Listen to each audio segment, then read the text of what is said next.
The theory of toxic masculinity was once relegated to academic settings, workshops, and feminist symposia. But now that mindset has infected almost every area of our culture, our businesses, our schools, and now, of course, our politics. Well, dismissing and even demonizing the contributions of men throughout our history has become oh so inspiring. So men who are heterosexual, strong, aggressive competitors are no longer an acceptable part of society. Not really. They're the problem. After all, the professionals have told us so. Last year, the American Psychological Association released guidelines for psychological practice with boys and men that trash traditional masculinity as leading to, quote, aggression and violence as a means to resolve interpersonal conflict, as well as substance abuse, incarceration, and early mortality. Well, of course, for years, Hollywood's been pushing the skinny jeans, crop top, pajama boy version of masculinity on us. We've gotten kind of used to it. And now... Snowy. Oh, bring his other leg into the other one, cross it, and then this little part where the patch is, bring this up over his legs, tuck it under his little bum, and bring it up to the top of his neck. Keep him in nice and secure. I like to take him grocery shopping. We'll go out to dinner, and once he's relaxed, it's really easy. I'm just, you know, I want to educate a bunch of dads that a lot of this stuff is easy and it's really fun. And people look at me funny because I'm wearing a baby. This is the trend that I'm seeing. The fucking dude is carrying the baby in the fucking thing. He's wearing the baby, and I'm like, why do you even have that on, bro? Right? Because in my mind, if a father is holding his child, like, he's holding his child. Like, if you put that whole shit on, that means you planned to be beta. Like, when you got dressed that morning, you put on a beta outfit, nigga. Right? So you can't tell me that's not a beta activity because you planned for it, motherfucker. You got the sling on. I will go back to what you said about the mindset and the circumstance, which although it's very unique and very minuscule, but I would say 9 times out of 10, I'd have to agree with you on that. Because I'm not carrying the baby in the slings, what I'm trying to say. Yeah, if I'm carrying my child, I'm just gonna carry my child like a fucking man. I'm not gonna wear the baby on me like a chick. Like, what's next? You're gonna wear fucking the bra with the milk thing built into it? Like, well, come on, bro. We're getting way too far with these like, did you see, androgynous like, behaviors. Do you see now, like, men, they buy this it's almost like a waist trainer, but it has a baby bump, so you can experience what it's like to carry a child during pregnancy. Why would you want to? You should know how it feels to be pregnant, even if it's like 5%. I am 8.5 months pregnant. I've been waiting for this day. I'm gonna be empowered through all my decisions. Right? Yeah. See? Oh my God! Are you excited to have these little melons? Oh, are you having? I'm sorry. Are you okay? Are you sweating? I feel big. Baby's kicking. Yeah, my baby too. They also have those devices that you hook up to your pelvis, so you can experience the kicking, the period pains. And why would I want to? It's what's trending. Men wearing dresses and dancing with their daughters. Getting posted on social media. Personally, I thought I nailed it. I mean, you know, for what we did, I thought we did good. So, oh wow, look at you, you're doing it, man. Yeah. It's awesome.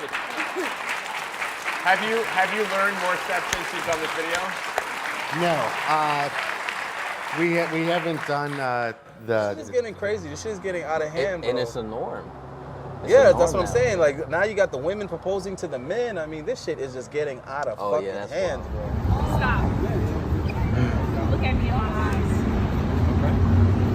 I love you. I love you too. I want to confess my love to you. Okay.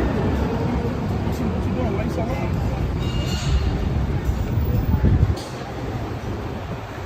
Oh, no, you're not serious. Yes, I'm serious. You're not serious. I'm serious. What are you doing? No, get up. Will you bury me? Get up, no. What do you mean, get up? I'm not gonna let you propose to me. Get up. Oh, so you gonna get down on your knee and propose to me? Give it this ring. No, what are you doing? Wake making a scene. What do you mean, why am I making a scene? I'm asking you to marry me.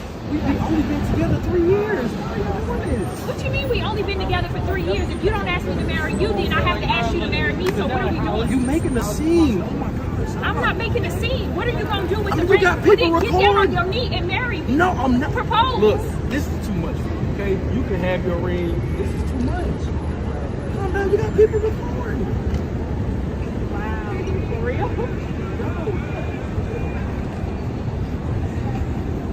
This shit is getting out of fucking hand, and it's like everywhere you fucking look right now. So they are definitely trying to normalize all this shit.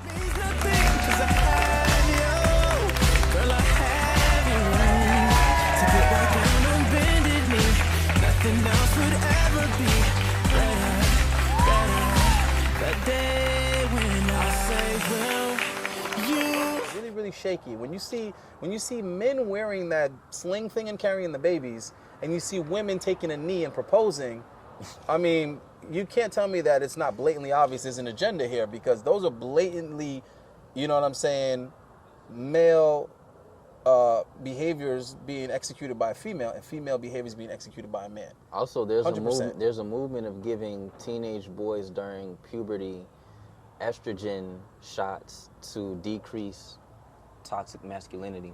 I saw it earlier today. I'll try and find it for you. Yeah, bro, I mean, Yes. me personally, I knew all this shit was coming, so I'm not surprised. I've been That's reading about this crazy. shit since I was a teenager, and people, the other kids were telling me I was crazy back then. Like, I don't know, this guy's a conspiracy theorist, really? Because all this shit now is coming to fruition. But them trying to stomp out masculinity is not a new agenda at all. This agenda is 50 fucking years old. They've been working on it, and they've been doing it gradually. First the man, then the woman. But God created both of them from the dust of the ground. No. The man from the dust of the ground. The woman was formed from man and for man. And then both were assigned to be mutual helpmates of one another. No. The woman was called to be a helpmate of her husband, and not the other way around. That does not mean that a husband can't ever help his wife, but there is a difference. It is not a mutual flowing both direction kind of situation. It's not. A husband can lovingly help his wife and should, but he is not called and ordained by God to be her helpmate in the way that she has been uniquely called and ordained by God to be his helpmate. And so all of this is before sin ever entered the world. All this is pre-Genesis chapter 3. We see very clearly that God's good created order introduces complementarian relationships between men and women. So Christ conquering the curse has nothing to do with it, because the curse isn't what introduced complementarianism. What did the curse introduce? Complementarianism? No. Your aversion to complementarianism. That's what the text says very clearly. So what's the result of the curse? That men are called to leave? Mm-mm. The result of the curse is that women won't want men to leave. The result of the curse is feminism. It's very clear. And we need to recognize that. Have men abused leadership? Yes, absolutely. But again, that's not our text. So our text is not primarily talking about Adam being abusive. Now, it does speak to great lengths of Adam's failure. But in this case, it's not Adam's overdominance or Adam's abusive tendencies. Rather, a man can fail in his leadership by being abusive. He can also fail on the other end by being apathetic. And that's what we see, I think, in our culture today. Because there have been past abuses, all of a sudden we've thrown the baby out with the bathwater. We have a culture that is earnestly seeking to emasculate men. And now what we have is no longer abusive men, not saying that there's not any at all, but at large, no longer abusive men, but apathetic, lazy, passive, uninvolved men. That's what we have. And culture has been pushing this for decades. Whether it's Everybody Loves Raymond, which I enjoy, but in every sitcom, The Simpsons, Everybody Loves Raymond, I mean, everything you could think of, what do you have? Attractive, smart, courageous wife, and a fat, out of shape, lazy, dumb husband. Our culture has been working very intentionally on this for years. And I think we bought it. It's the same thing with making the women more masculine. Because really what they're trying to do is they're trying to turn women into the new worker class because they're easier to control. There's never been a revolution in history that's initiated by females. never has been. So they can trust women to do as they're told. Whereas men, if you let men get to thinking and talking amongst each other, you're going to get a revolution. You're going to get a revolt. You get what I'm saying? Because guys are going to come together. There's going to be some guy that's tall and strong. He's going to be an alpha and a leader, and all the other men are going to fucking follow him. There was even a case where in Los Angeles, a 16-year-old boy was given estrogen in a juvenile facility because of being a repeat offender, and they thought it would decrease his testosterone and toxic masculinity. I mean, there was rumors of that, man. When I was in prison, there was rumors that they were putting like sedatives and things to lower your testosterone in the he was given a female hormone to treat a behavioral condition inside juvenile hall without their consent. They claim he was physically and emotionally scarred. Now they're suing LA County and sharing their story only with the NBC4 I-Team reporter Lolita Lopez. He was a outgoing kid. He was he was pretty social. What has it been like since he's left juvenile hall? He's fallen into depression. Very depressed. He's always wants to be in his room. He don't socialize. A completely different kid. That's how this mother and father described their young son since his release from LA County's Central Juvenile Hall. We are not naming the parents or their son because he is a minor. It wasn't right. Something wasn't right. They say he not only changed emotionally, but physically. He started saying he couldn't sleep. We would go visit him. He started breaking out. These parents are now suing LA County for medical battery and negligence, alleging their 16-year-old son was given the female hormone estrogen without their consent and developed enlarged breast tissue that did not exist prior to taking the estrogen pills. Their attorney says the 16-year-old was released in April after nearly a year in juvenile hall. It is unclear why he was taken into custody. I feel really upset. I feel sad. I feel like they violated my rights and my son's rights. So like none of the inmates would drink the juice. They'd be like, nah, you know what I'm saying? That shit kills your sperm and kills your test. I believe it, bro. I believe it, bro. I mean, fluoride being put in the water is definitely to sedate you mentally so that you're not thinking on a higher level. But here's now, did you use toothpaste with fluoride today? It blocks your pineal gland. And they put children on it, and we put our kids on it. It's inside the deodorants that we use. It's all these things to create like a disconnect to God, to serve that. It's like, are you serving man? But here's a list of neurological brain development issues. So we've talked about the reduction in IQ. It also has an effect on the pineal gland. And the pineal gland, of course, is key in producing melatonin, which affects our sleep, our circadian rhythms. And again, remember when I said earlier, if a cell in your body needs calcium, and that's pretty much all cells, and it sees fluoride, it's going to grab the fluoride first because the fluoride is more, for the lack of a better word, it's more magnetic. It's more attracted to that to make that union. And calcium gets forgotten. So you have to be okay with the fact that fluoride now is doing the work that calcium was supposed to be doing in a cell, in a mitochondria. Bone cancer. It also damages the human male sperm. It's a cause of infertility. That's on the rise as well, and that's a big issue. So why wouldn't they, even the food, they put a lot of shit in the food to make us fucking lethargic and lazy and slow and not thinking.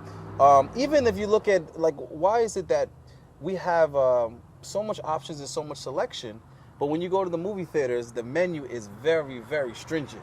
Notice when you go to the movies, it's like, nope, this is what's on the menu, that's it.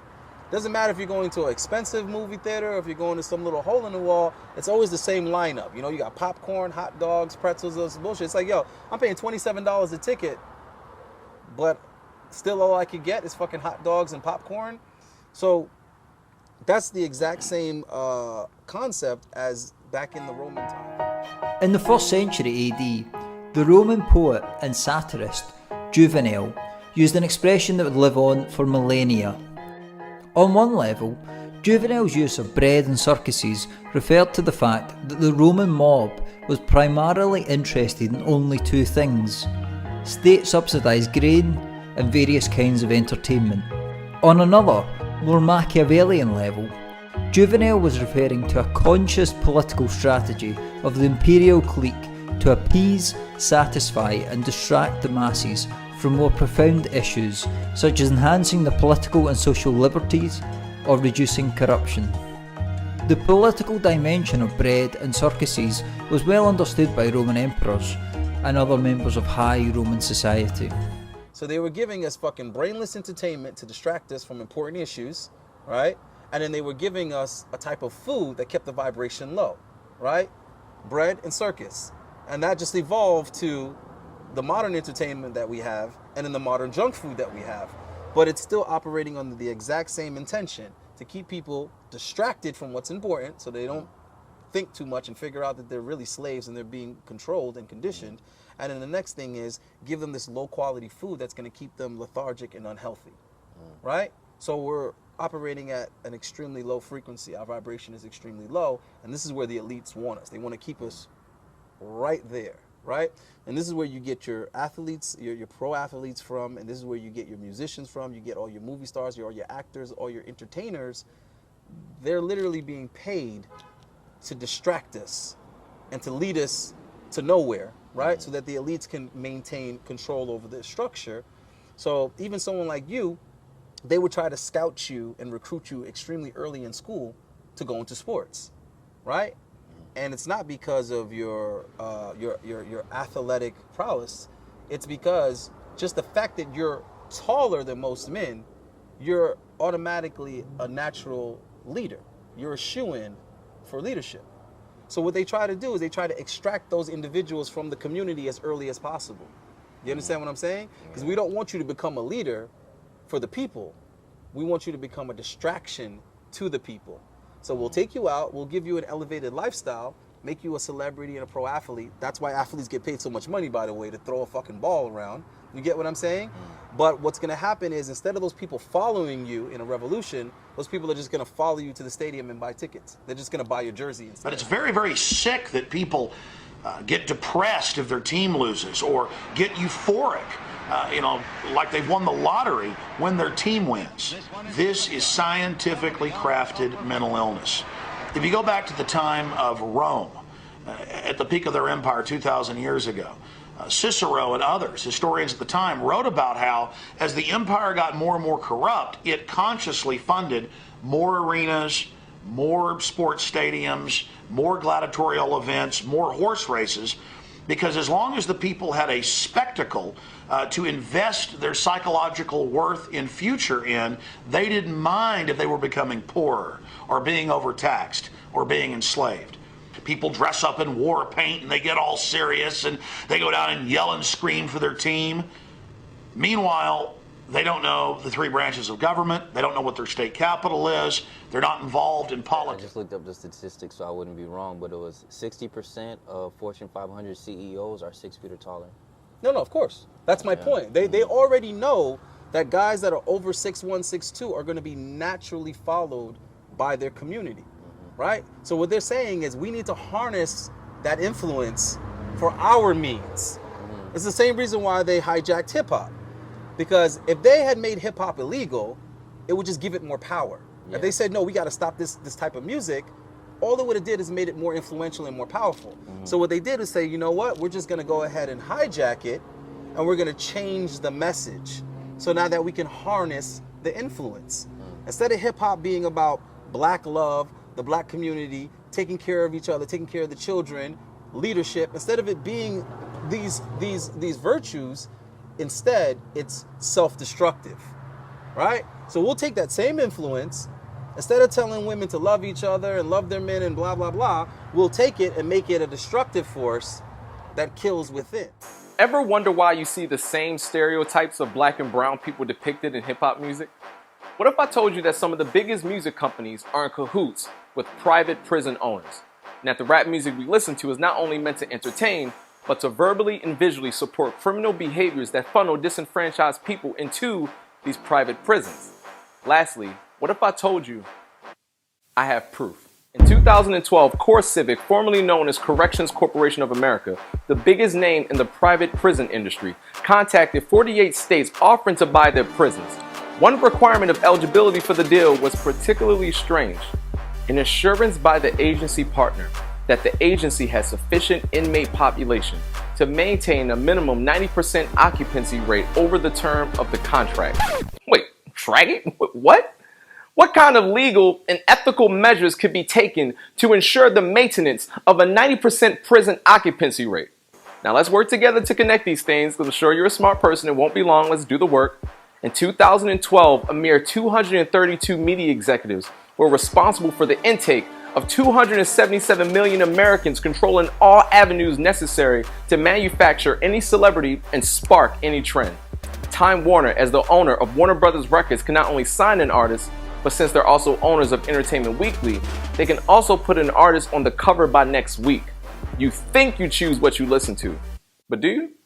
Both BET and MTV belong to Viacom. Okay, now I know that's not news to some, but when the use of these media conglomerates is cross-checked with ownership of the biggest names in prison privatization, it's starting to get a little fishy. The largest holder in Core Civic, formerly Corrections Corp of America, is Vanguard Group Incorporated.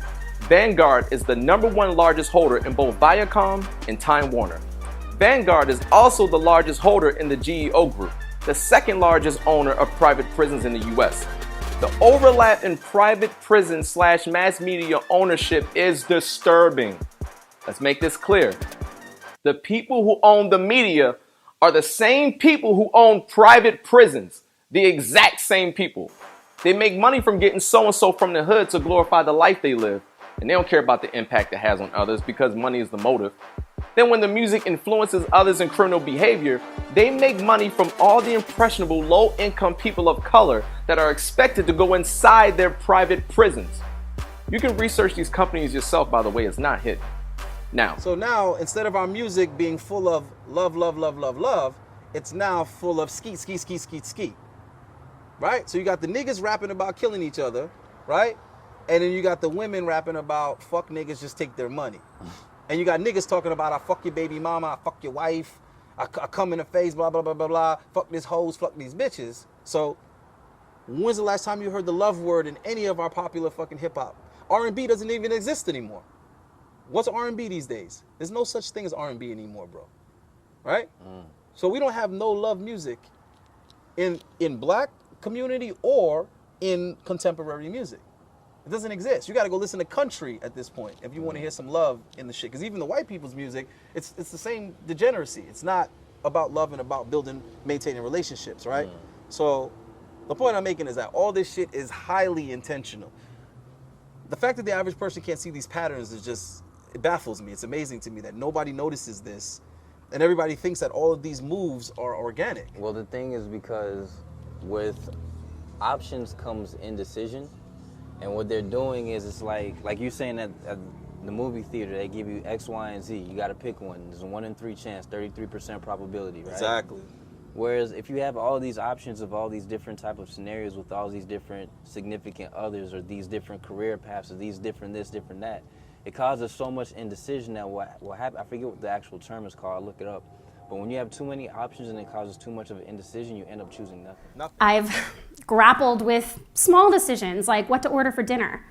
I've also struggled with bigger decisions like where to go to college, what to study, or what to do with my life. I still remember the first time I walked into a Teavana looking to buy some tea. Teavana was paradise for a tea lover. There were these rows upon rows of beautiful canisters. Each one had a fantastic name like Lavender Dreams or Peach Tranquility. I spent what seemed like hours in there, sorting through all the options, tasting all the different samples, and taking in the aroma of all the different flavors. But Teavana was hell for someone who was struggling to make a decision. I was so overwhelmed that I left without buying anything. And that's what they've done to our women. That's what social media has done to women. It's given them so many options that they don't choose shit. They don't choose a guy. Whereas before, a chick could get married at 16, 17, 18 with ease because she was only picking from 27 people in her goddamn village. Yeah. You was picking from these 27 dudes that are of age, pick one and make the best life that you can with that person. Now you're offering women 27 million choices and they can't fucking pick one. It's called choice overload bias. Yeah. Where you have so many options, you choose nothing, and that even in the choice that you do choose, you're more likely to experience a level of regret. Regret, exactly. And that's what happens to these bitches. They keep on thinking that there's something better out there, something better, and they waste their entire fucking youth waiting on this better or dumping guys for better. So bitches have this mindset that none of these guys are good enough for me, and then guys have this mindset of not even challenging these bitches to improve for their commitment, for their relationship. So they've created a dynamic that just isn't going to work because the women feel they have the option. So why should I, you know what I'm saying, fucking meet this guy's standards or requirements when I have options? In a candy store either. So for them, it's like they're just trying to get their foot in the door. But that's the thing, guys aren't supposed to. Remember, guys aren't supposed to have this just abundance of sex, the whole leverage to have access to the sex. So they've really fucked the game up because guys don't need to get married to have sexual access anymore, and the girls don't have to settle for a suitor. They're told they have all the time in the world, whereas before they had a finite clock to find a fucking husband, and everybody understood that. Yeah. Everybody understood that. There was nobody that thought differently. Now these women are thinking, oh, I can get married at 40. I can get married at 38. And it's like, really? Can you? And then they're going to tell you about some celebrity that's doing it. And you're like, all right, well, they're definitely doing their job, because that is the job of the celebrities, is to confuse the fucking public and to push all these new ideologies and fucking agendas on them. So when guys start complaining about this whole D-Wade, Gabrielle Union thing, it's like, you fucking idiots are falling for this shit. This shit isn't real. If it was real, D-Wade would never have been married to a Gabrielle Union in the first fucking place. This guy's a fucking Hall of Famer, champion fucking basketball player. And you mean to tell me that the best he could do is this old fucking washed up post-wall bitch that never looked good to begin with? That's right, I said it. Gabrielle Union never looked good to begin with. That was all a funny-faced bitch to me. You dummies thought she looked good. That bitch ain't never looked fucking good to me. You understand what I'm saying? But the point is this bitch is old and washed up, super post-wall. You mean to tell me that's what an NBA Hall of Famer is gonna fucking marry? Jay-Z can't do better than Beyonce? Are you fucking kidding me? Any of you dudes out there that think Beyonce is beautiful or gorgeous, you're a fucking idiot. That's female thinking. Females put fucking Kim Kardashian and Beyonce on pedestals, and neither one of those bitches are 8s or better. They're not even a goddamn 8. I'm sorry, dude. Kim Kardashian ain't looked good since Ray J was pounding her ass out publicly. I'm telling you right now, that bitch are you fucking kidding me? Kim Kardashian, you think that's the best Kanye could do? Amber Rose looks better than Kim Kardashian. All right? And you can't say Kim Kardashian is a better woman.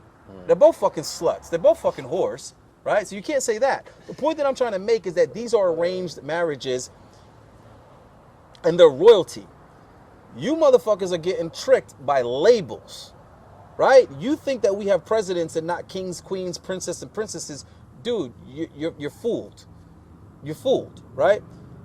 These people are modern day royalty, and just like royalty in the past were put into arranged marriages, the royalty today is also arranged marriages. So when you see a Gabrielle Union with a D Wade, please believe that's an arranged marriage. The people that signed their checks are the people that decided, Dwayne, we're gonna pair you with Gabrielle. That's how that happened, right? I mean, I don't know about all that. Trust me, that's interesting, but that's how that happened. And then if you don't believe that, then just look how the shit's playing out, and you can see the agenda with his son. Exactly. Okay, let me put it to you guys like this, so you don't think that this is some conspiracy theory I'm pulling out of my ass, right? Okay, you ever notice how people in Hollywood have these alarmingly weird and unique trends, but only like within Hollywood does it happen at that abundancy? Let me give you some examples. All of a sudden, out of the blue, you'll see white women like fucking Angelina Jolie adopting random fucking Asian children and African children. But then you'll see some other white celebrity doing it. And then there'll be some other actress doing it and some other actress doing it. Okay, now, in regular fucking life, in regular day life, how many white women do you know that are adopting these exotic children? You can't fucking think of one. You can't think of one white woman you know that's adopting some kid from fucking Somalia or some shit, right? But in Hollywood, you can name 6. All in the same span of time.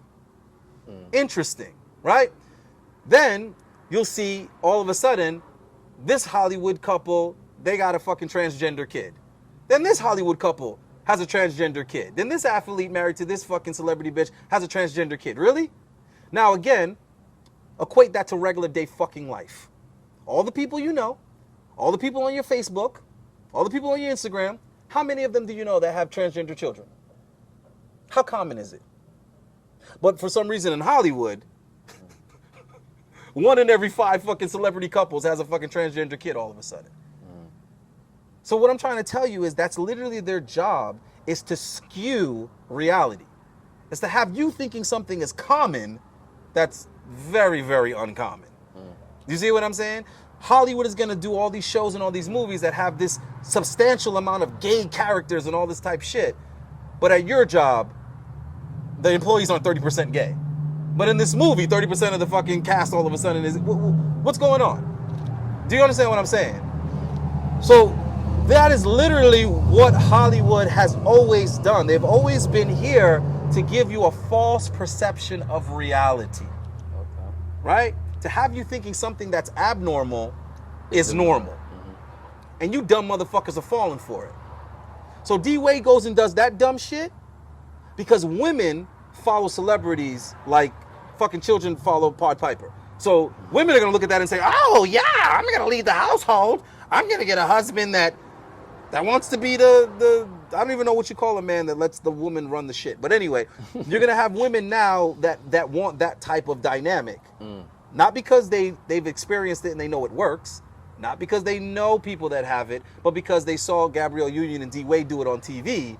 They're gonna think that that's the new trend to follow. I gotta go do that, right? Just like you have women raising their fucking sons to be feminists or whatever weird shit they're doing with their boys because they see their favorite celebrity doing it. This is how they play the game. When you have your little daughter and she's watching, what is it, Miley Cyrus or Hannah Montana, you walk by the TV and you think, oh, it's all innocent, it's all fun and games. Okay, yeah, that's cool, she can watch that. And you go out in the garage and you go do what you're doing and you don't pay it any mind. But 10 years later, Hannah Montana becomes Siley or Miley Cyrus or whatever the fuck. You guys get what the fuck I'm trying to say. They introduce it to your child as something fucking innocent and playful. And as that celebrity ages, she starts doing all kind of bizarre sexual shit. And your kid is already invested in this persona. They've already been a fan a decade in. They grew up with this motherfucker. So now it's too late for you to say, hey, what the hell are you watching? Turn that off. Hey, what the fuck is this? It's too late now. It's too late. They're a fan of this fucking awkward bitch. And they're going to do whatever the hell she tells your children to do. Right? So as a parent, you already fucking failed. I hate to tell you this, but you already fucking failed because you weren't policing your children's influences. You weren't policing them enough. You were trusting the mainstream media. You were trusting Hollywood. You were trusting Disney. Disney has fucked up so many goddamn people, or so many generations have been fucked up by Disney. But as long as I've been alive, Disney has been considered innocent. Oh, it's just cartoon. Oh, it's innocent, right? And look what the fuck Disney has done to us. And there's plenty of research that's been done on all the subliminal degenerate messages that Disney has had in their films. Don't believe me? Go check it out. Go do the research yourself. In all of their goddamn cartoons, all their movies, there's been some degenerate shit that they've subliminally influenced your children with. Now you got to ask yourself, how is it that could be the case? That shit doesn't happen by accident. Somebody's intentionally weaving this into the fucking the child entertainment is what I'm trying to say. So y'all motherfuckers think that Miley Cyrus or whatever her name is organically became this bizarre degenerate bitch. What I'm trying to tell you is that was the plan all along. That was the plan all along. When they put Britney Spears on the Disney Channel, when Justin Timberlake was there, Christina Aguilera, Miley Cyrus, Demi Lovato. Right, all these children, it's not a coincidence that they all grow into this over-sexualized persona later. No.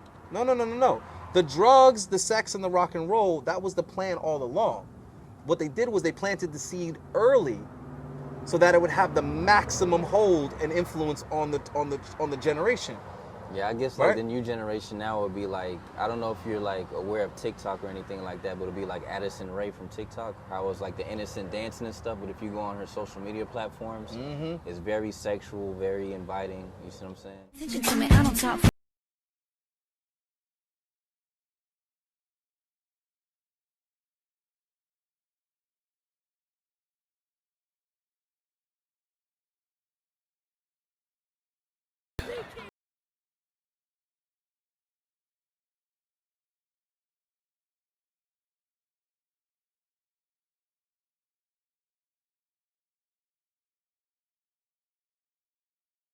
My wig make him feel like he's cheating. Put him on his knees, give him something to believe in. Never lost a fight, but I'm looking for a beat. In the food chain. And they did the same thing with the music, man.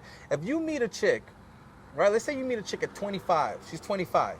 You got to ask her who are her favorite artists for the last 10 years. Because that's what she's raised on. That's what she's programmed on. So the age that I am, a black woman my age, she would have been raised on... Busting out the six, cash busting out the niggas. Flatten heart in half, hanging between the two. Scheme on your team. A woman that's about 5 or 6 years younger than me, she would have been raised on Nicki Minaj. Now, if a chick is maybe a little bit younger than that, she's raised on Cardi B. Cushy, give me everything you got for this wet and gushy. Beat it up, baby, catch a charge. Extra large and extra hard. Put this cookie right in your face. You see where I'm going? But it's the same consistent message. Yeah.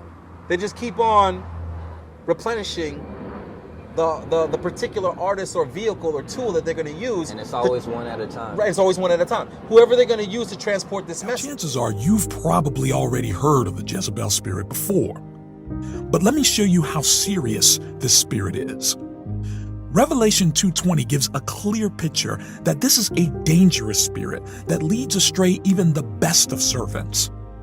The Bible says her teaching, she misleads my servants into sexual immorality. Bible that Jezebel was very attractive. She was a very beautiful woman.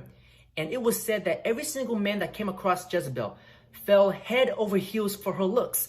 But behind that beautiful face lies a very dark and evil spirit. Jezebel was very self-centered. And it was said that she was the most evil, the most disgusting, and the most seductive spirit. She would use her looks to manipulate men. She would use her lust to get what she wants from men. She would even use her lust to kill or even rob men. Does this sound familiar with you guys? Jezebel. But the spirit of Jezebel, they released a song, Wet Ass Peace Leave is what I call it on my channel. See, one of the worst things to happen to gender dynamics is this. They put a smartphone with a camera into women's hands. That was disastrous for relationships and gender dynamics. From there, she can worship herself. She can broadcast to other people to worship her. So much so that if she has a spouse, a boyfriend, or whoever, people pursuing them, they cannot match the attention that she can get on her own. They cannot match the attention that she can get via Instagram, TikTok, Snapchat, all of these vehicles to broadcast herself for women's worship. Right? But if you're a Lauryn Hill, you cease to exist. Oh no, we got to get you up out of here because you're kicking the opposite message. Imagine if our women had the temperament of Lauryn Hill. Imagine if that was the average black woman, right? Had the mindset of what Lauryn Hill was talking about. Then we could really call them queens. Then we could be out here calling them black queens. Right? Even Erykah Badu had to switch that message up real quick if she wanted to last. Jill Scott had to also switch it up. You look at a bitch like Monique. Monique was killing it with the comedy. The moment she started telling the truth and, oh no, bitch. We got to get you out of here. You got to talk about fuck shit and self-destructive shit if you want to last. Because that is the agenda. You know what? Entertain me, yo. And if it's Fresh Prince, if it's NWA, I don't care. Just entertain me, please, man. Have you ever felt disrespected? Have you ever felt objectified or uncomfortable? What's that experience been like for you? In my personal experience, I looked at it as a job. This is a paycheck. This is my stepping stone, and I'm going to use this to transcend to another level, which I have. But other girls, to get the burn in front of the camera, they're willing to go above and beyond. And obviously, music directors, they're going to try and provoke you to, why don't you show a little bit more here? Or why don't you do a little bit more there? Sometimes, most of the time, you don't have to ask. They'll do it. Just because there's so much competition on video sets, whereas there used to be, 5, 6 girls, now there's 50 or 60 girls, and you've got to fight for the attention. How have you seen it change over time? I mean, compare music videos from the early 90s to music videos from 2007. From 85 to 90, 91, you didn't see that. You saw a few females in videos, but it was a balance that was happening. I remember when 2 Live Crew came out in 90, 91, a lot of us were actually shocked. We're like, yo, what kind of video is this? You know what I'm saying? Because it was mad females in bikinis and what have you. And so the issue for us is not, what kind of video is being made. It's like the balance has shifted over the last 15, 16 years, where it's this overemphasis on scantily clad women swinging from poles. Little girls actually believe that this is what womanhood is. I'm all over this country, and you'll see kids actually believing, little girls believing that's all a woman can be because they don't see alternative examples. My thing is, let's bring the balance back. I want to bring Kendra in now. What do you think? Do you think women are being objectified? Definitely I do. I do have a problem with the perception that's going on with women in videos today. We do know that hip-hop does have the power of influence. So that goes to the video as well. When you see a beautiful woman, which I respect her for being beautiful, but my problem is, what about the little girl who doesn't know that, okay, just being beautiful is not enough?